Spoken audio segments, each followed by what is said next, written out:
Nigeria loves talent, but Nigeria also loves drama. And anytime music, legacy, ego, and social media collide, Wahala must show face. This is not just about Wizkid tweeting. This goes beyond Seun Kuti defending his father. This is about heritage, respect, power, and how a generation relates to history. Sit down. Let's dive in. First, who is Fela Kuti and why his name is not regular? Before we even mention Wizkid, we must get one thing straight. Fela Anikulapo Kuti is not just a musician. Fela was a movement. In the 1970s and 80s, when military rulers were gods in uniform, Fela was calling them thieves, murderers, and oppressors to their faces, not from London, not from X, but from Lagos. They beat him, they jailed him, they burned Kalakuta Republic. His mother, the great Funilayo Ransom Kuti, was thrown from a window by soldiers and later died from those injuries. Yet, Fela did not beg. He did not apologize. He recorded Zombie, Coffin for Head of State, Sorrow, Tears and Blood, songs that still sound like today's headlines. So, when Nigerians talk about Fela, they are not talking about hit songs. They are talking about courage, sacrifice, and cultural resistance. You may not like Fela as a person. You may argue about his lifestyle. That's fine. But his historical weight is not debatable. Now, enter Seun Kuti, the inheritor of fire, not fame. Many people think Seun is just angry for nothing, that he's always shouting, always fighting online, always moral policing. But here's the truth people don't like to admit.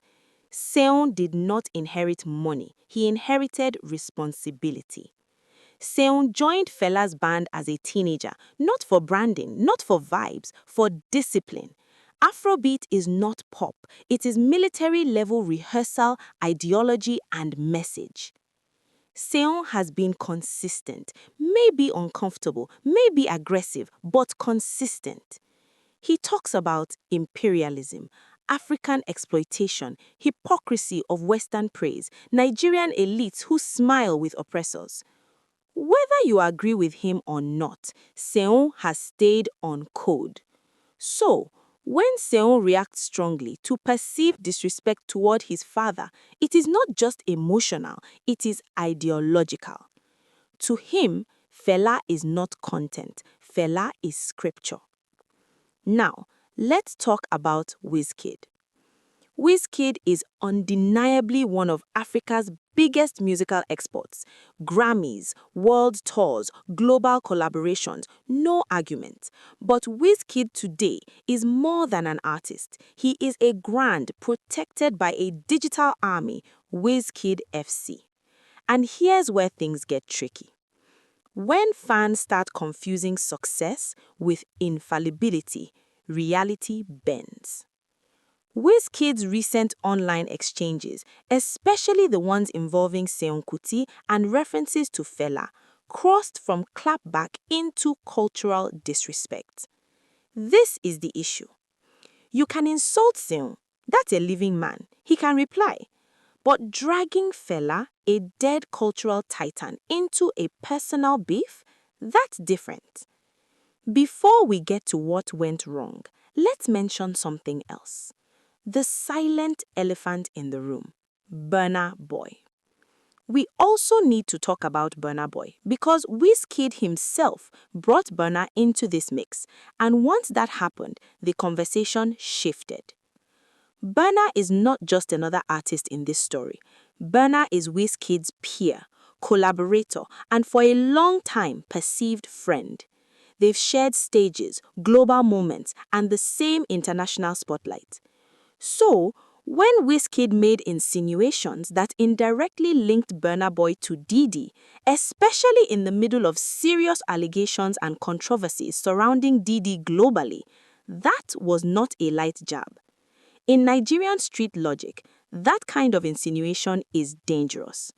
It wasn't a direct accusation, but it was a strategic name drop, the type that lets fans connect dots themselves. And once fans start connecting dots, narratives take a life of their own. This is where things became messy. Because Burna has always styled himself as African giant, spiritual successor to Fela, voice of African pride. So, dragging his name into a conversation that involved Western power scandals felt deliberate, not accidental. And here's the irony Nigerians noticed quickly.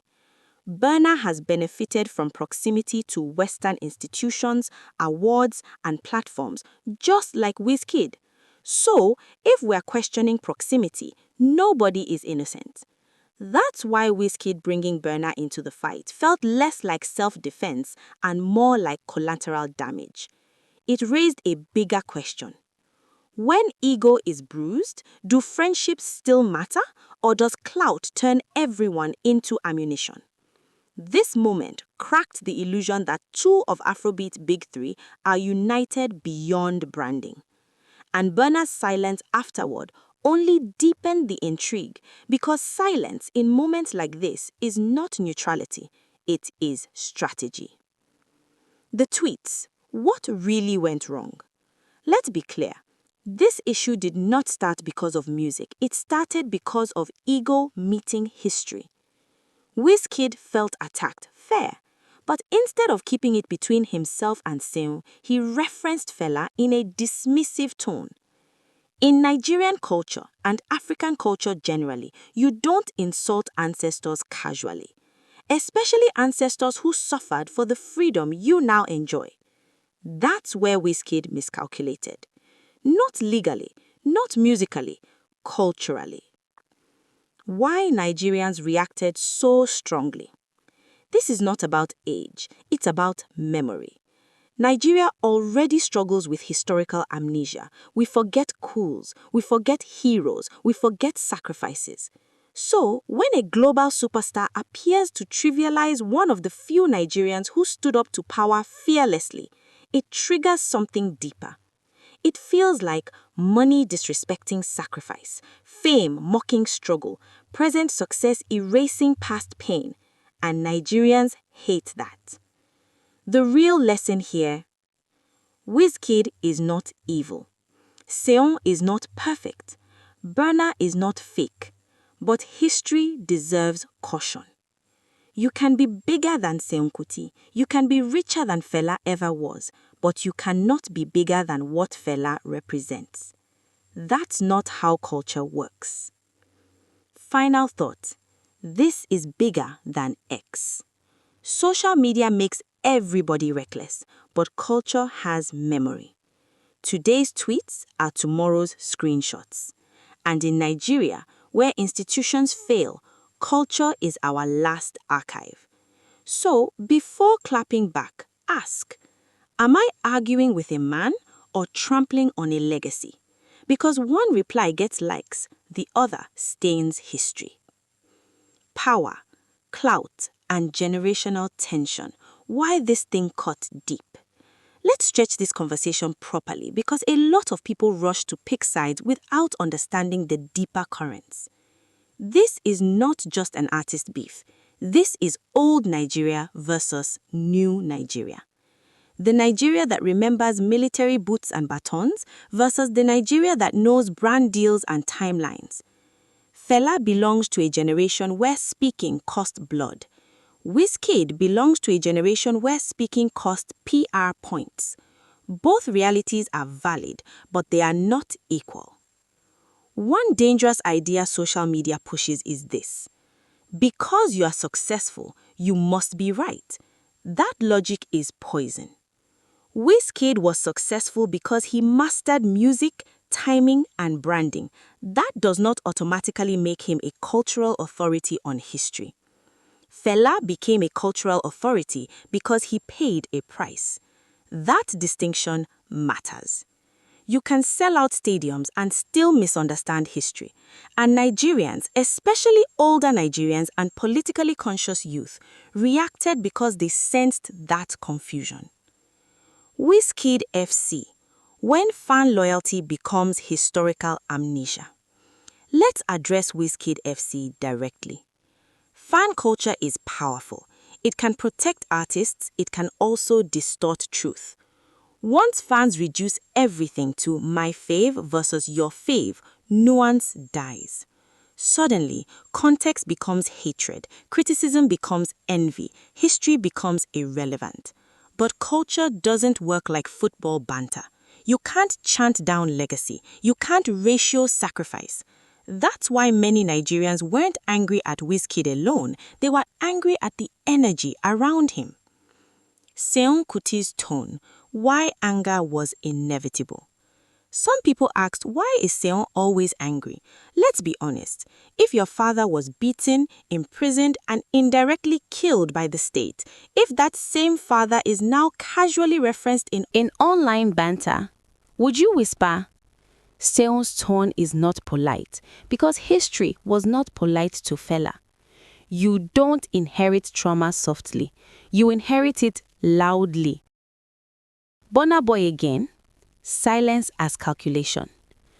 Let's return to Burna Boy because his silence deserves more unpacking. Burna understands branding, he understands timing, he understands when to speak and when to disappear. By staying silent, Burna avoided alienating Wizkid fans, provoking Seun, attracting Western media scrutiny.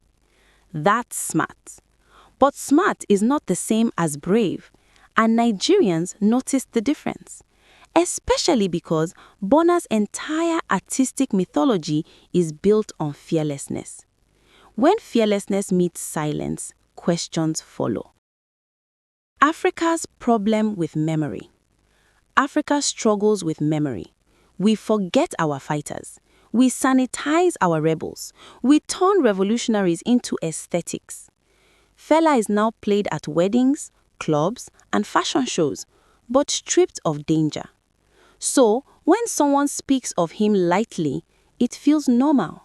But it shouldn't, because without memory, culture collapses into vibes. What Wizkid could have done differently? This is important. Wizkid had options. He could have addressed Seun directly, ignored the provocation, taking the conversation offline. What he should not have done was invoke Fela dismissively. That was the spark. Not jealousy, not hate, disrespect, perceived or real. Lessons for young Nigerians. This drama is teaching something bigger than music. It's teaching that success does not erase history, money does not cancel sacrifice, global recognition does not override local memory. You don't have to worship Fela, but you must understand him. Final reality check. At Reality Check NG, we don't do Stan Wars. We do context. We do history. We do uncomfortable truth.